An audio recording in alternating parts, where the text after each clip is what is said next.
had impacted her emotionally. I recognize that this juror said that she could set aside her opinions.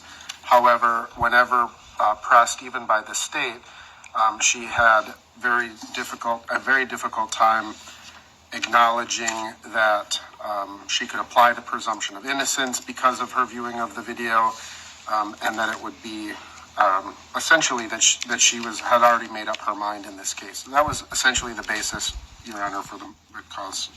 Okay. Mr. Slisher.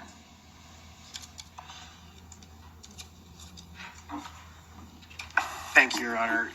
The state opposed the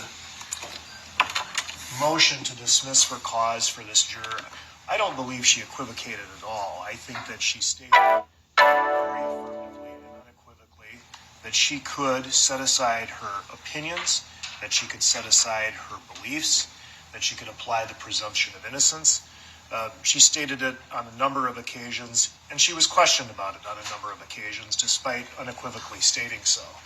What she said in terms of applying the presumption of innocence is that it would be difficult, but that she could do it, and that she wouldn't like the verdict, but that she could render it. And when you have somebody who states as thoughtfully as she seems to have considered her answers under oath, that she would follow the instructions and decide the case based only on the facts that are presented and on the judge's instructions, then I think that that is not a proper removal for cause.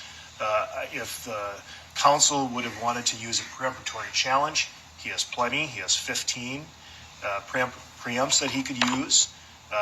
Those are extra preempts that have been given to him to account for, some of the sensitivities in this case. Well, let's be fair. Both sides have been given. That's true. Triple the normal. That's true.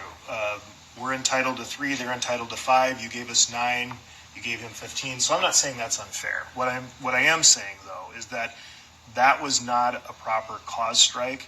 I believe that she very clearly stated her opinion, and she was questioned over and over, and I think that perhaps a little bit more than other jurors. And I would just state that I don't think that it should have been granted, and we object to it. The court did excuse the juror for cause. To be honest, I was evaluating as we were going along, and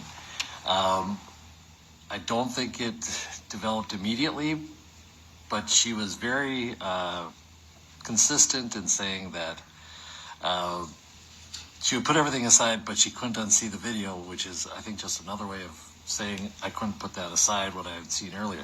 Granted, it's probably going to be in evidence, but it's that concern that she has about not being able to unsee the video. She had a very strong emotional reaction to it. She said she cried.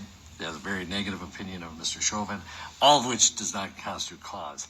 But the bottom line being, it seemed to me that she was walking into the courtroom, especially when she said, I could render that verdict, but I wouldn't like it, is that she was not in the middle, neutral, but actually, which is why the court asked the presumption of innocence question. And when I finally gave her the space to say, how do you feel? Do you think sitting here right now, and it has to be right now, not later, can you presume the defendant innocent? She answered unequivocally, no. That's the primary reason why I granted the cause challenge. I think there was sufficient, I agree with you, there was sufficient other things if the defense had wished to use their peremptory strike. She also had issues with childcare as a single mom without a lot of strong support, but that was not the basis for the court's challenge because she did say she could be able to work through those. So, with that, we'll go to the next juror. Thank you. Thank you.